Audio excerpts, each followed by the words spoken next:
કે અમે એમને પાડીશું ને અમે એને સવાલ કરીશું. જો તાકાત હોય તો અમારી સામે પણ સવાલ કરીને બતાવો ને અમારી સામે પણ જવાબ દો.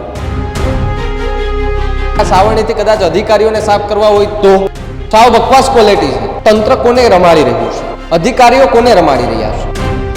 આંકડાઓ દર્શાવતા પહેલા કેમ નથી વિચારતા કે એક દિવસ તો અમારી પોલ ખુલશે ને? અધિકારીઓ પણ ચેતી જજો. તંત્ર હોય સામે તો ભલે હોય, મને કોઈ ફેર નથી પડતો. લોકોની સામે, સ્કૂલોની સામે આપણે બેસીને હિસાબ કરીએ. જે વાયદાઓ અને તાઇફાઓ થાય છે, બાકી આ ન દેવાનો હોય બંધ કરી દો. ચલાવી લેશે સ્કૂલમાં એમ.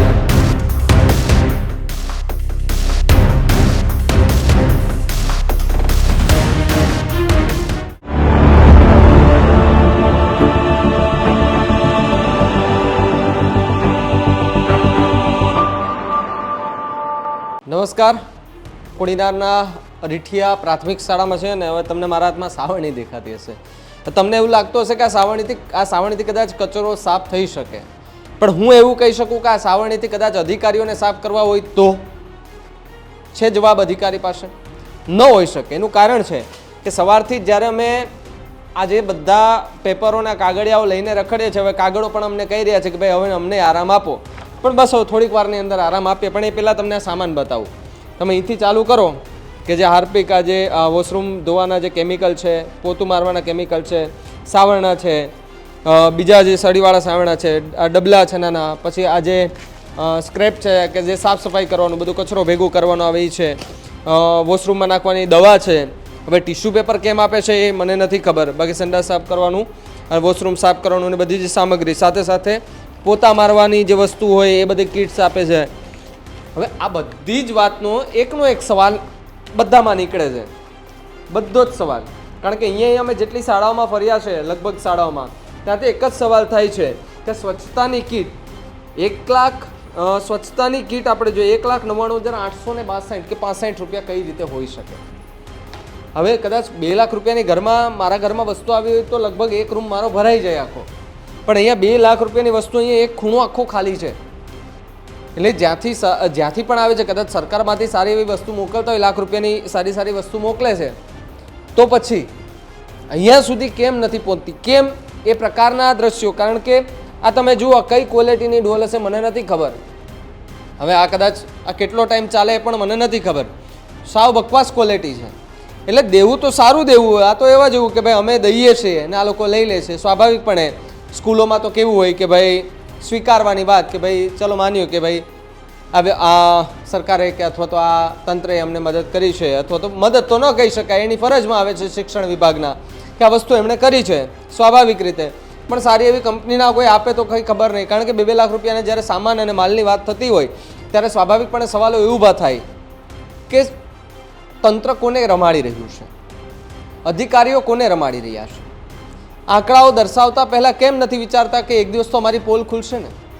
સાહેબ, ન્યૂઝરૂમ ગુજરાત બપોરની દિવસથી સતત કોડીનાર તાલુકાની લગભગ સ્કૂલોમાં જઈને તપાસ કર્યો છે કે ત્યાં જે કીટોનું વિતરણ કરવામાં આવ્યું છે એ કીટોનું વિતરણમાં કેટલો ગફલો થયો છે. સાહેબ, એક કીટ મેં જોઈ હતી અને પહેલાં મેં દ્રશ્ય બતાવ્યા હતા કે જ્યાં રમતગમતની એક કીટ હતી નાના બાળકોની, 45,000નો સામાન નહોતો અને એ કીટમાં લખાવ્યું હતું કે આ 5 લાખનો સામાન છે. સાહેબ, તે પછી 4 લાખ રૂપિયા કોના ખીચામાં ગયા? છે જવાબ અધિકારીઓ પાસે? નહીં હોય જવાબ એની પાસે. કારણ કે એક વાર ખોટું બોલે ને જે માણસ, એને એ ખોટું છુપાવવા માટે 1000 વાર ખોટું બોલવું પડે ને. એ જ રીતે અધિકારીઓએ ખોટા રૂપિયા ખાધા છે ને તો એને 1000 રૂપિયા એવા ખોટા ખાવા પડશે. પણ એક દિવસ તો આવશે જ એવો કે અમે એમને પાડીશું ને અમે એને સવાલ કરીશું. જો તાકાત હોય તો અમારી સામે પણ સવાલ કરીને બતાવો ને અમારી સામે પણ જવાબ દો.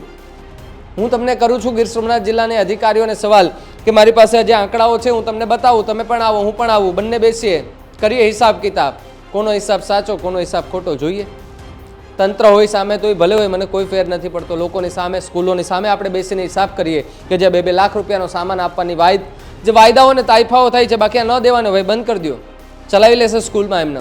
નહીં જોતો સ્કૂલવાળાને કોઈ સામાન. હો ભાઈ, આ તો તમે એવું કહો છો કે ભાઈ અમે આપીએ છીએ ને ઉપકાર કરીએ છીએ એવી વાત થઈ, તો સ્વાભાવિક પણ એક દિવસ તમારી પોલ ખુલવાની છે અને હવે પોલ પણ આજે ખુલી ગઈ છે.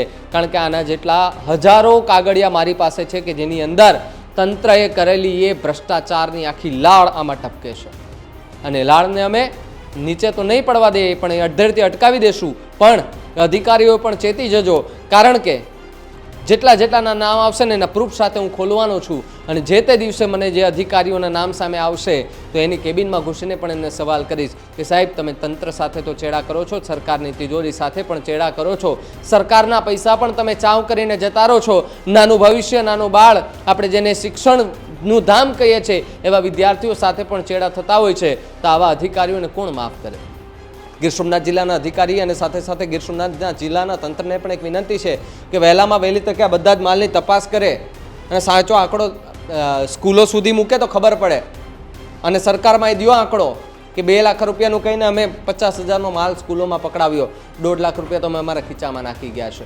આ વાત સાથે કેટલા સહમત છો ને કમેન્ટ બોક્સમાં ખાસ જણાવજો. બાકી જોતા રહેજો ન્યૂઝ રૂમ, સપોર્ટ કરતા રહેજો અમને. ચેનલને સબસ્ક્રાઇબ ન કર્યું તો સબસ્ક્રાઇબ કરી લેજો, બેલ આઇકનને દબાવી દેજો જેથી કરીને પડે સચોટ સમાચાર તમને તમારા મોબાઈલ પર તરત જ મળી રહે. બાકી આવા ને આવા ખુલાસાઓ ન્યૂઝ રૂમ ગુજરાત અવ્વલ કરતું આવે છે ને કરતું પણ રહેવાનું છે. નમસ્કાર.